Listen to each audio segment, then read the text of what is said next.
All right, we are here with the assistant athletic director, head girls basketball coach over at Henderson High School, Dee Lewis. Coach, how you doing today? Man, I'm doing good. How you doing? I'm doing fantastic. I'm doing fantastic. So let's talk about this transition. You were at Tenaha for a while, and Yes, the sir. boys basketball coach over there did a lot of great things there. Now you've moved on up here to Henderson, kind of moving up in classification and all that as well. So talk to me about how all that came to be, leaving Tenaha and then ended up here at Henderson. First, it was a tough decision just because when you're in this business of coaching, the first thing is you always get a relationship with kids. And when you got to go in and tell them, hey, I've made a decision, I'm moving, and that's tough on kids. But me and Coach Meeks, we had a relationship for a long time. And, we kind of always talked about it of us working together. And we had interview years ago, and at that time, and it wasn't right. And so now we had another opportunity, and we text and we talked, and I came over. I sat down, and I visited with him, and the opportunity was here now, and here I am, Henderson, and ready to get to work. And matter of fact, just got done with some skills, so we're working right now. The time never stops, right? Off Yes, season, sir. there is no No, off it's season. it's it's it's all it's always something, always something. Well, you mentioned Coach Meeks, and I've talked to Spencer Terry, the boys basketball coach over there at Mhm. Henderson. I talked to him last year, and he mentioned how crucial that Coach Meeks was in getting him over to Henderson. You mentioned previous relationship. What is it about Coach Meeks that makes people want to work for him and be a part of his team? Stand up guy, first class. I can keep going on and on and on, but he's a guy that you want on your side, and great leader. I'm gonna learn a lot from him. And also, I can't leave our superintendent out, Mr. Bowman, another fantastic one. Two great leaders there that's growing not just the athletic side of, but the district as a whole. And having the opportunity to work with both of them is going to be fantastic, and I'm excited, very excited about it. Well, let's talk about your time down there at Tenaha. You mentioned that how it was tough to leave those kids in that community. Talk to me about your time. How long were you there at Tenaha? And talk to me about your time there and kind of how special that Tenaha community is. I was at Tenaha for 3 years, and the time that I had there was 3 great years. And let me tell you, like I say, it was tough to leave there, not just because of just to up and leave, but our kids was great. The community is great. Now the community put a little pressure on you. They want to win, and high expectations. So, but it was 3 years of there, exciting times. Basketball wise, the big thing in Tenaha is holiday hoops.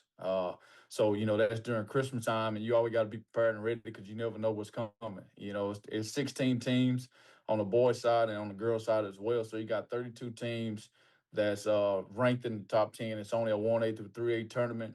Last year on the girls' side, I think we had 5 schools at the state tournament, six within just the state semis or state, and on the boys' side, the same thing. So out of small school classification, you're usually gonna see somebody at the state tournament in Tenaha, Texas, and Shelby County over Christmas.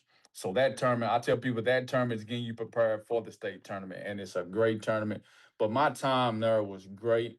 I'm always going to be grateful for my time there.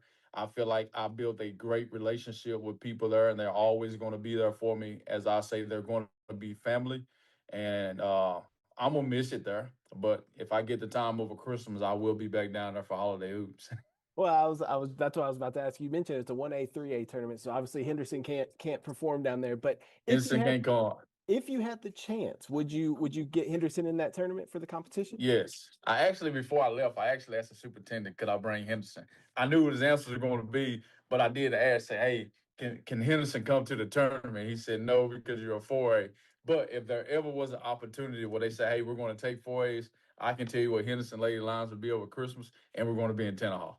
Man, that is awesome. But you mentioned like that tournament, that holiday hoops tournament, it's been going on for a long time, but it is one of the biggest tournaments, not just in East Texas, but in the state of Texas. And like you mentioned, in Tenaha, which is a smaller city that, not a lot of people even know where Tenaha is. So Nope.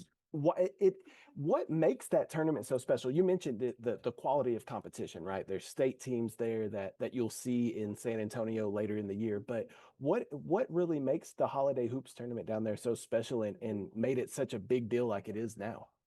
I say I start with the district as a whole because number one thing is everybody's involved. teachers, custodians, administrators, everybody's involved. Like everybody got something they're doing over those 3 days. So that's where it starts at because the family environment, everybody's there, got a smile on their face, they ready to roll. And then just the community, not just Tenaha community, but Shelby County plus every other county that's in that area, plus the team that's coming and the people that are there.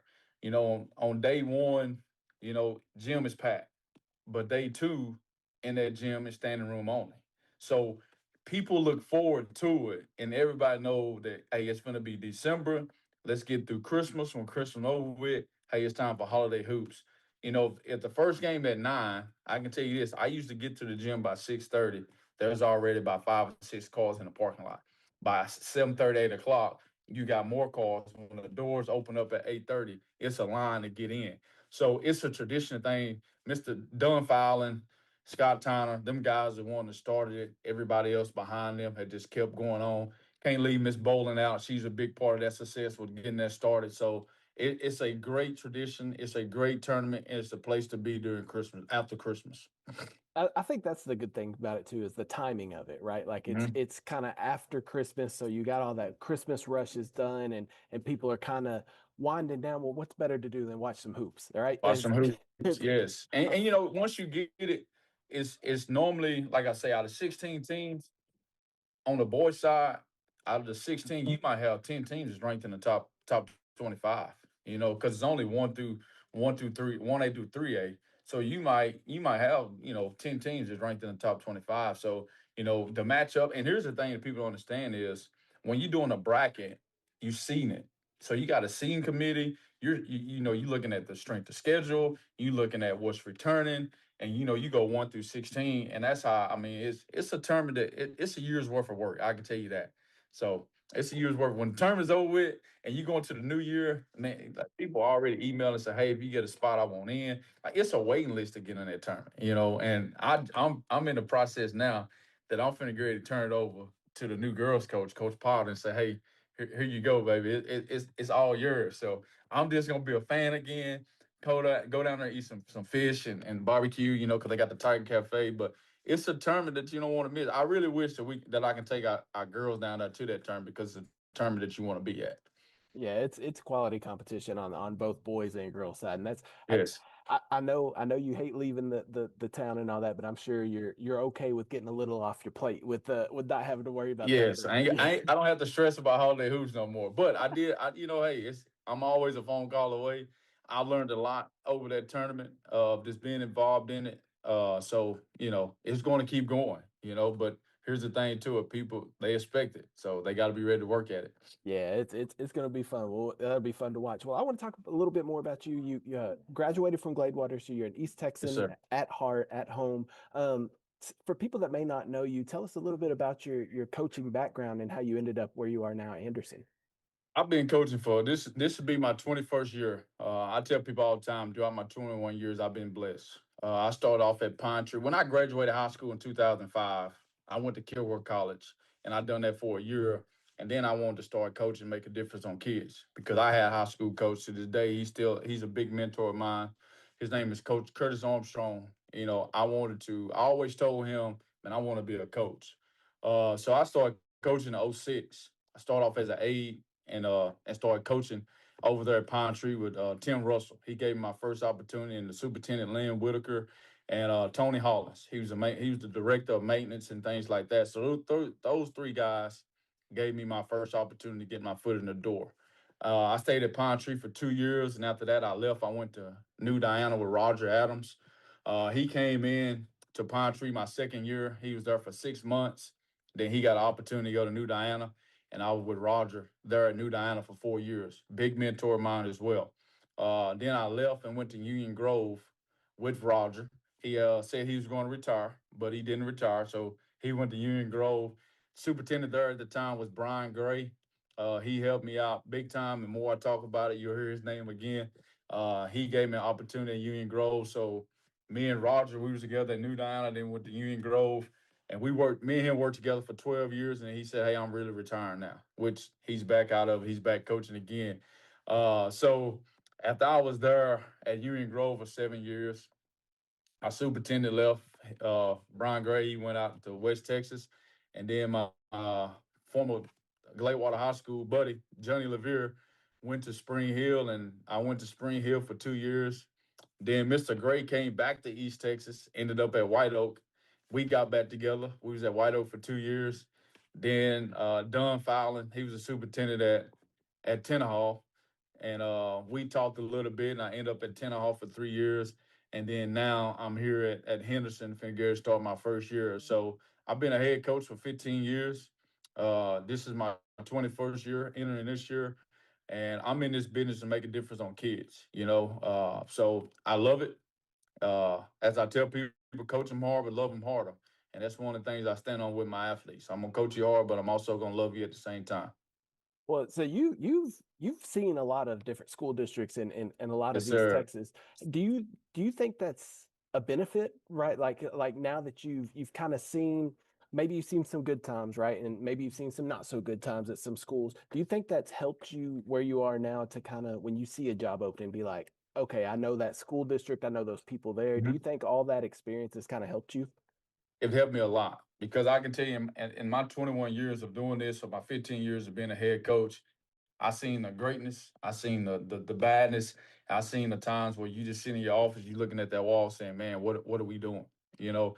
But through it all, it's just say trusting the process, letting your faith be bigger than your fear, and so I seen it all, and it have shaped me to be in the position and be in the role I'm in now to always be prepared for what's going to come my way. So it's always exciting, always.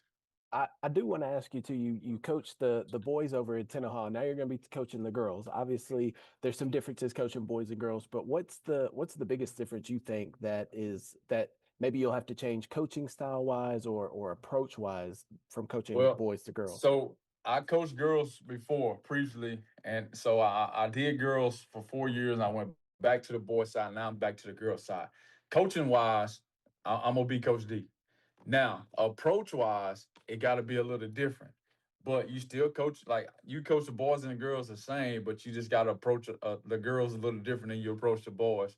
But getting out there and coaching hard, passionate, you know, 32 minutes. As Nolan Richie, I tell people at Nolan Richie say 40 minutes of it. We 32 minutes of a grind.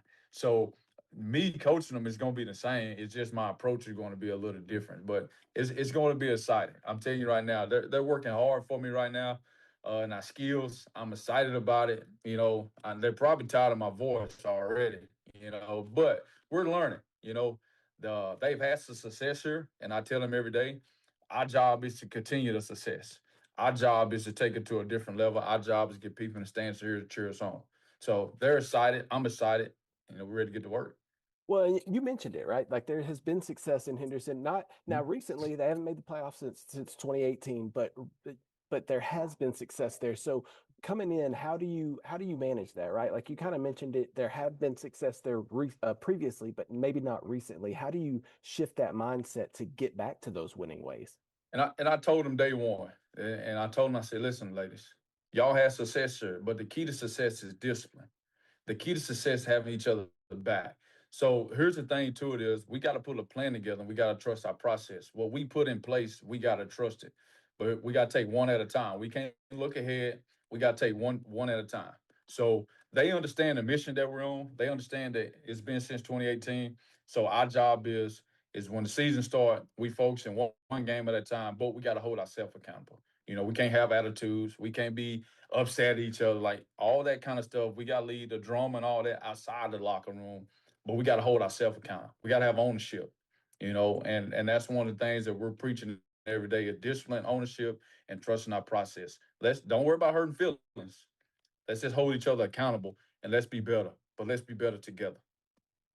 So that's things that we're preaching right now, I like it. I like that. At sir. 2A at Tenaha. Now you're up to 4A in Henderson. I know in football specifically, like obviously the classifications are a huge deal because of size and everything. Is it that big of a difference for basketball and baseball, softball? Like, is the classifications that different for basketball? It's tough. It's tough. But I tell people 2A is tough too. A lot of people don't understand like small school basketball, like the district I was in Tenaha, it's tough. But I will say this district here that we're in here at Henderson is it's a good, tough district with some great coaches. Every team in this district is going to be coached well. Every team in this district going to be ready to play. It's going to be a battle every Tuesday and Friday night. This district is surrounded with great coaches and great athletes. So it's going to be a grind. And here's the thing too: you're going to show up ready to play, or it's not going to go your way.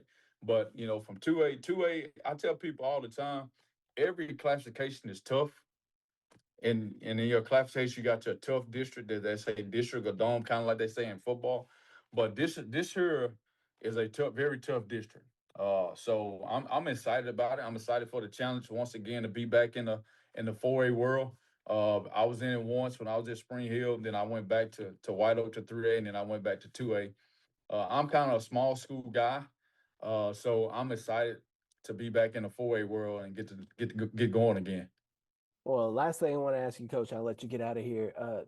You've kind of mentioned it too throughout this, but obviously coming in here first year, what are the expectations? I mean, we mentioned the postseason drought and kind of turning things around, but what are your expectations and maybe people, the Henderson community that maybe hasn't seen a team that you've coached before, what can they expect from a Coach Dee Lewis team? No one thing they expect we're going to have discipline.